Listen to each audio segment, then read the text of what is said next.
I'm going to read my major essay 1 and to find any errors, and this is for extra credit. I called it False Perceptions Are Effectively Argued with Rhetorical Devices. Amy Tan, in her essay, Mother Tongue, appeals to her audience emotionally and asserts her credibility to argue that there is a false perception of people with limited English, a perception that their English reflects the quality of what they have to say. Tan supports her argument by describing these false perceptions and by telling anecdotes of herself and her mother going through life with assumptions and opinions made about them based on their ability to understand and speak the English language. The author's purpose in this essay is to show how, however limited one's language may be, their intent, passion, and thoughts are still very present and valid. Tan conveys her message to her audience by writing in a personal and informative tone, as though she is telling a story in an everyday conversation, but adds personal occurrences to emphasize that the problem of assumptions made about her and her mother are very real and belittling. This also shows that she has credibility to be making this argument and assures the audience that she is a normal human being as everyone else and goes through hardships as well. This is an important piece to the puzzle because nearly everyone has gone through some kind of adversity, whether it be minor or great, and that can help readers relate to Tan more and to what she is trying to say.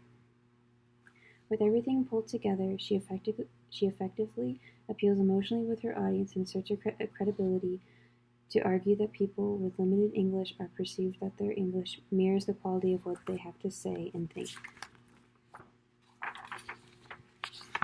Tan writes of personal experiences to connect emotionally with her audience on why false perceptions can be quite damaging. One occurrence she speaks about is when her mother went to the hospital to go over recently taken CAT scans that revealed a benign brain tumor, but the doctors told her that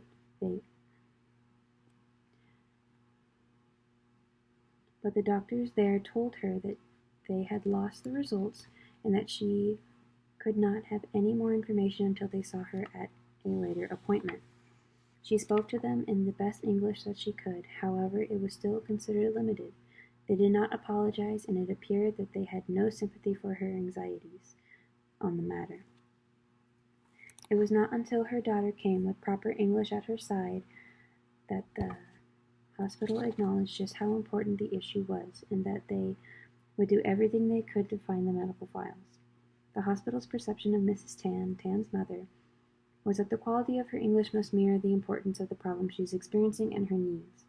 Tan, however, was given the complete opposite quality of care when she came to the hospital because she spoke perfect English. This shows that the quality of one's speech will reflect the quality of service and respect one will receive. This can appeal to Tan's audience emotionally because the readers could imagine how they would have felt if they were treated as such. Also, readers who grew up in other cultures or different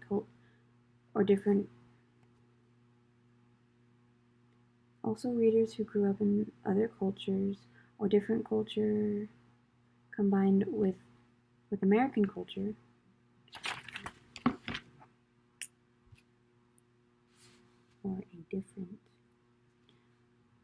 or a different culture combined with American culture like Tan did can relate because they may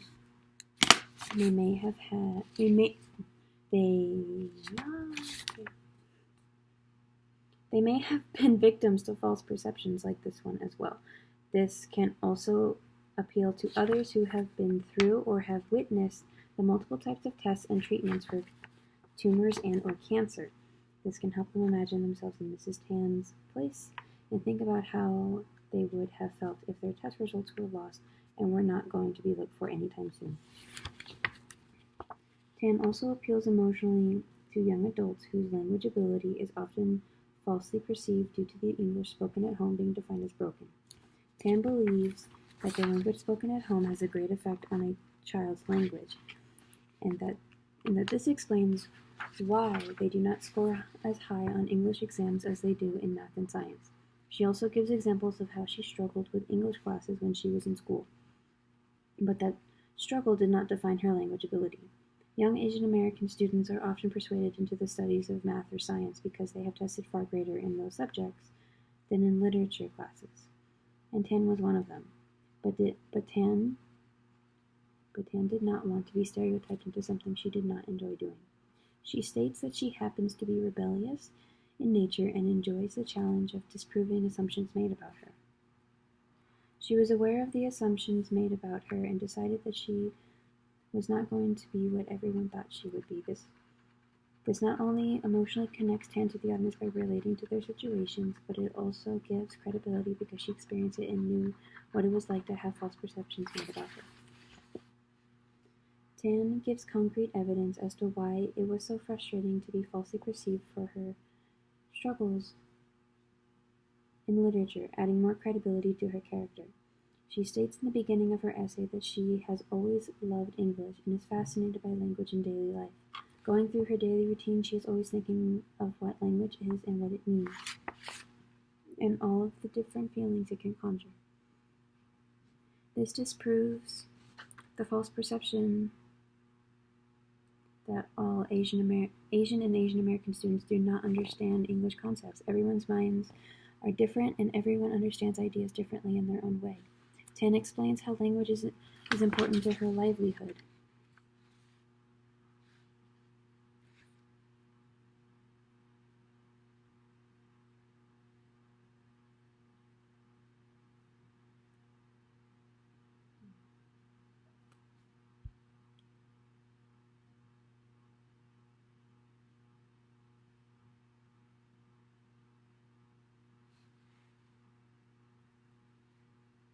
I'm just wondering if I need this sentence.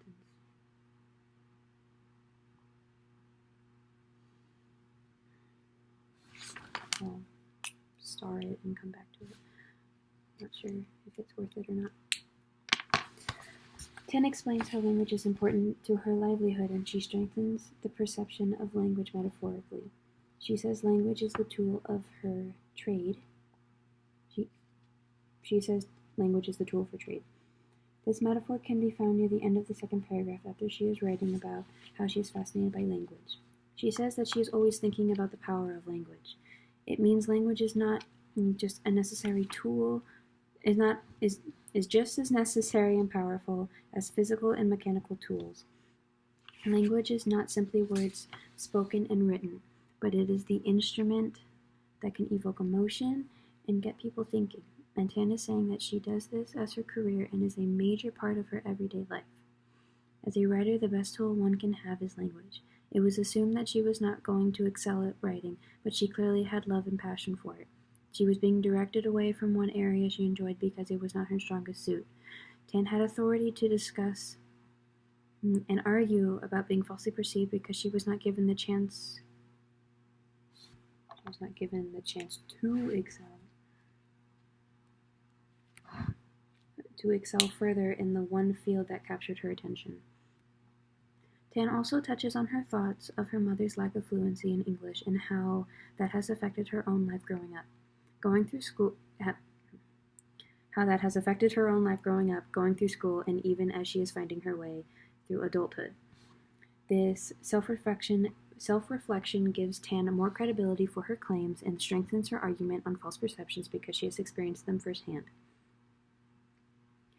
As mentioned before, she strongly believes that the language spoken at home affects a child's language ability, and growing up in an insular family herself, she tells her audience about the negative.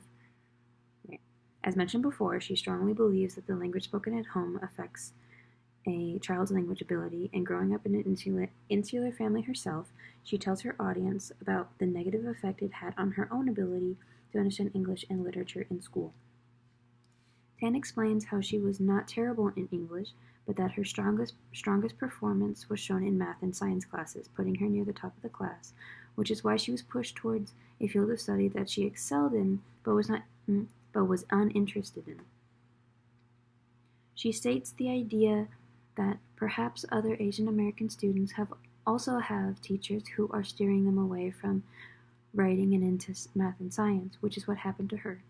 Even as she struggled with certain aspects she was tested on, Tan was most attracted to writing, but teachers directed her to a study she scored better on rather than helping her build her own knowledge on what she was passionate about.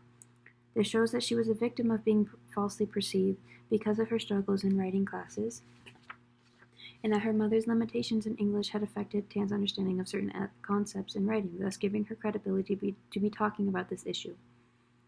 This does not end at the conclusion of her high school years, but it continues into her adulthood and into her workplace, and brings on emotionally frustrating circumstances. After explaining her misfortunes during high school in a more informative tone, she writes with a slight jab towards the people who tried to tell her what strengths she should be honing, strengths that were not in writing. Because her writing knowledge had been negatively affected in high school, she did end up majoring in pre-med because it was something she excelled at and was most likely pushed toward by her teachers. However, after admitting she was not going to be stereotyped, she switched her major to English in her first year of college. Tan then began to write on her own after she was told by her former boss that writing was her worst skill and she should hone her talents toward account management. This further supports the argument that her mother's limitations in the English language and growing up in a broken English-speaking home have limited her abilities and may have made it more difficult to advance where she wants. But this is also quite a positive emotional achievement. Tan was aware of her mother's limitations and of how that created her own limitations, but she was not going to have assumptions made about her knowledge, or her amazing ability in writing. This resilience gives the audience an emotional connection to the author when they may have gone through something similar or pushed through different adversity and came through shining just as Tan did here.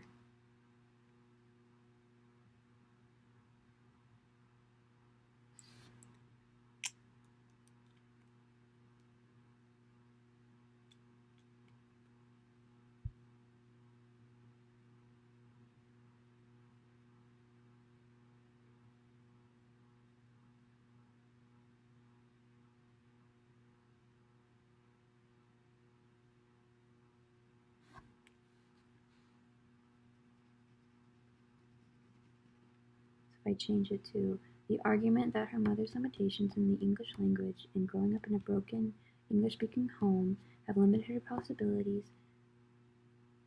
The argument that limitations in the English language and growing up in a broken English-speaking home have limited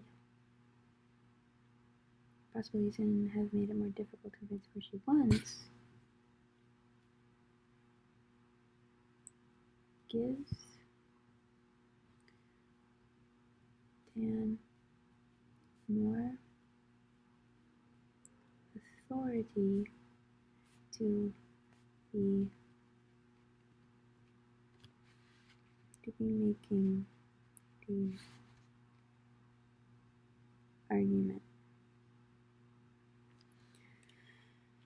Tan uses various rhetorical and literary devices in her essay to connect with her audience and to strengthen the effect of her rhetorical appeals. First, she uses repetition, and this allows the audience to constantly think of what is being said to them so many times and why it matters. Tan writes about how her mother's English has been described as either broken, fractured, or limited throughout the entire text, and how this has affected both of their lives. She wants the audience to understand that this form of English has been in her life since it began, and that it is a massive part of the main idea of the essay. It is what has caused hardships during her life, but it is also the language that Tan grew up hearing and using, and is what keeps her and her mother still close presently. She states that the English she speaks with her mother and even her husband is a different sort of English that relates to family talk, the language she grew up with. I'm saying that a lot.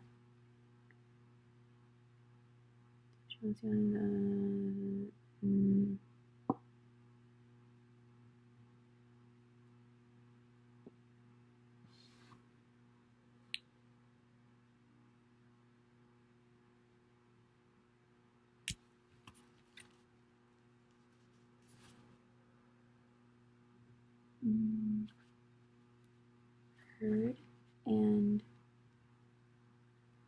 used, and is what keeps her mother close with her. She states that the English that she speaks with her mother and her husband is a different sort of language that relates to family talk, the language she grew up with.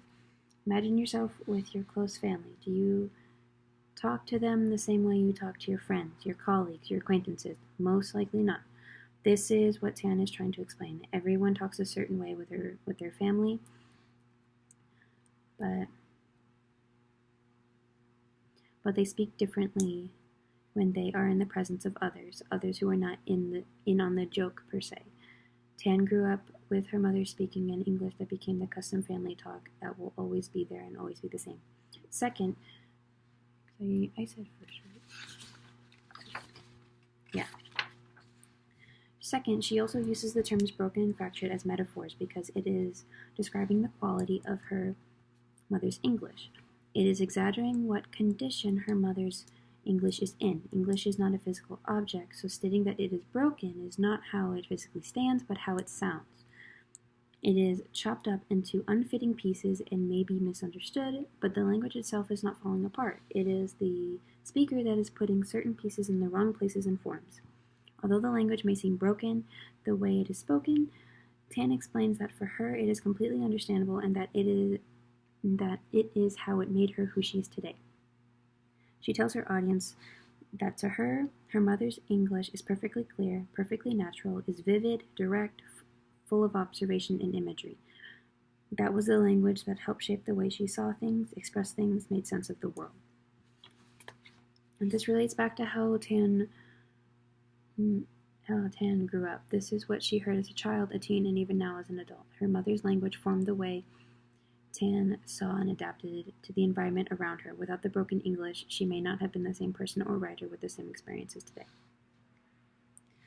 In her essay, Mother Tongue, Amy Tan argues that people who have limited, broken, or fractured English are falsely perceive that their English mirrors the quality of what they have to say.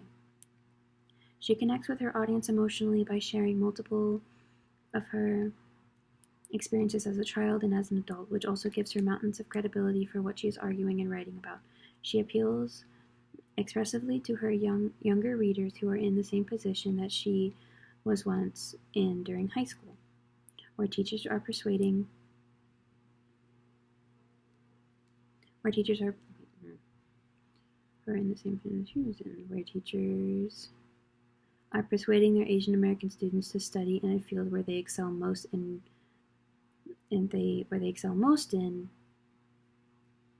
rather than helping them gain more knowledge and experience in the areas where they struggle. This also shows her authority over the matter. She also explains that her work is what she is passionate about and that this was the area that she was being steered away from, showing credibility that she understands the issue and has the authority to be arguing it. Also, Tan brings in thoughts with reliability on how her mother's limitations have hindered her own possibilities for the future, but she took it upon herself to write her own story. She also uses a variety of literary devices and stylistic choices to get her point across to the audience the best way she can. Tan has connected with her audience emotionally to teach them that the quality of the language that is spoken does not reflect the quality of the speaker's thoughts, ideas, or passion. Her authority over these troubles does not fade nor appear unqualified. She has given us her story, shown us why it matters, and how she made us see it. Okay. And then the last page is my works I did. So I did find some things that I think I would want to fix. And I found some typos. So, yeah. Okay. Thank you.